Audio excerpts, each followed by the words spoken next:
हे बघा, इथं एक छोटा चमचा तेल घातलेला आहे. त्याच्यात थोडंसं हिंग घालूया. थोडेसे मोहरी घालायचे आहेत.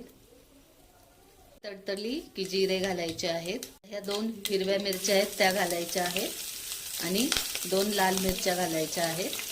इथं हे बघा, ठेचलेला लसूण घालायचा आहे. आता ह्याच्यात हे बघा, समप्रमाणात तूर डाळ, मूग डाळ, मसूर डाळ आणि चणा डाळ घेतलेली आहे स्वच्छ धुवून. ती घालायची आहे आणि परतून घ्यायची आहे. हे 2 वाटी तांदूळ घेतलेले आहे, स्वच्छ धुवून घेतलेला आहे. तो घेऊन परतून घ्यायचा आहे. थोडीशी हळद आणि चवीनुसार मीठ घालायचं आहे. चिरलेली कोथिंबीर घालून परतून घ्यायचं आहे. गरम पाणी ओतायचं आहे. मऊ आणि एकदम गीर असा करायचा आहे. एकदम मऊ आणि गीर असा व्हायला पाहिजे म्हणून भरपूर पाणी ओतलं आहे. झाकून भात शिजूपर्यंत, मऊ असा भात शिजूपर्यंत झाकून ठेवूया.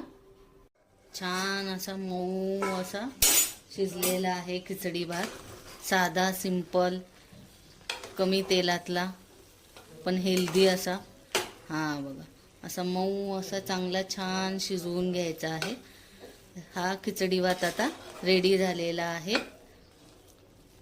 ही आहे सिंपल अशी पण हेल्दी दाल खिचडी. मऊ अशी. तोंडी लावायला बटाट्याच्या काचऱ्या केलेल्या आहेत. आणि ह्याच्यावर असं तूप घालायचं आहे. ही आहे साधी, सिंपल, हेल्दी अशी मऊ लुसलुशीत अशी दाल खिचडी. आणि हे तोंडी लावायला बटाट्याच्या काचऱ्या केलेल्या आहे. ह्याच्यावर असं तूप घालून खायचं आहे. तर माझी ही थाळी आवडली असेल तर माझ्या शौर्याज क्लाउड किचनला लाईक, शेअर आणि सबस्क्राईब करायला विसरू नका. धन्यवाद.